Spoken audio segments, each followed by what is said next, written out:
Wow, we made it! We are there! In less than 1 week, this class will officially be in the books. Which means it's time for one last thank you. Thank you all for being engaged, responsive, and flexible. Since this was my first time teaching this class, I had no idea what to expect. You all made it so much easier for me to navigate as I worked hard to find the answers to your questions. Ultimately, our ability to teach is limited by those that are the learners. And with all of you, I didn't feel limited in any way, shape, or form.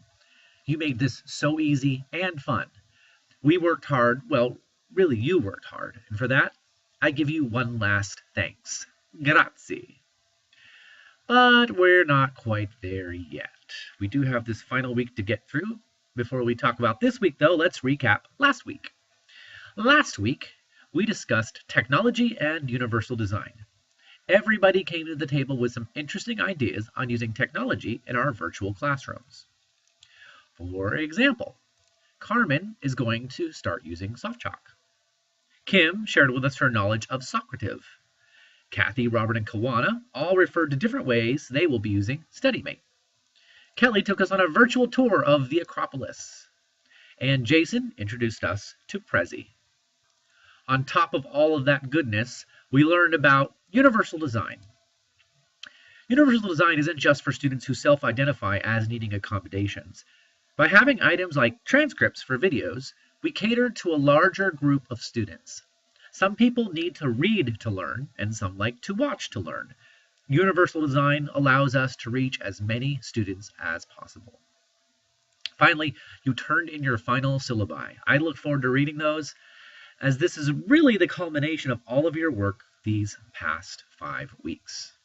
So, what do we have in store this week? Yes, we are in our final week, but we're not quite done yet. We're talking about student retention. What is that? What is it that we can do to help our students find success? Given that online classes have a much higher failure rate and a much lower retention rate, we need to be aware of what our role is in helping our students. And we'll talk about ways we can grow our online skills. Hint, becoming an online teaching certification mentor.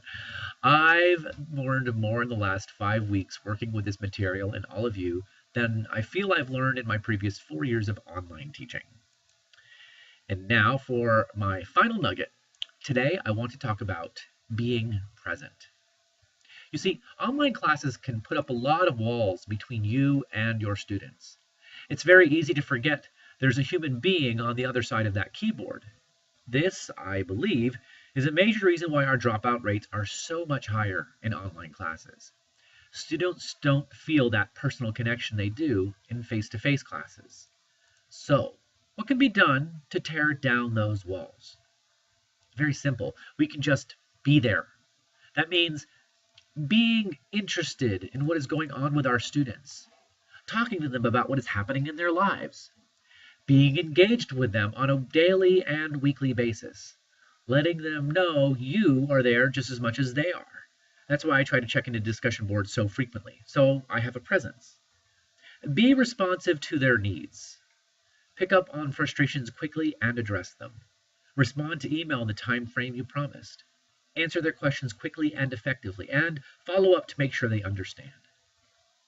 Always stay positive. It's so easy to get bogged down in the semester and start whining about your workload. It's important that you put a positive face on with your students. Negativity breeds more negativity. And finally, be the teacher you would want to have. What makes you want to be a good student? What makes you care about what you're learning about? Put yourselves in the shoes of your students and see where that takes you. Based on what I've seen over these past 5 weeks, you will all be fine at this. I am positive.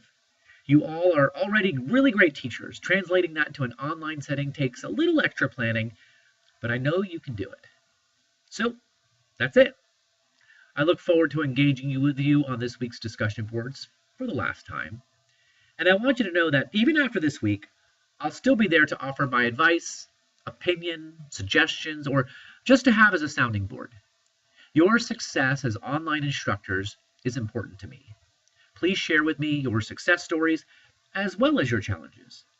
I look forward to staying in touch. So that's it, folks. Enjoy your final week in this class, and I'll see you online.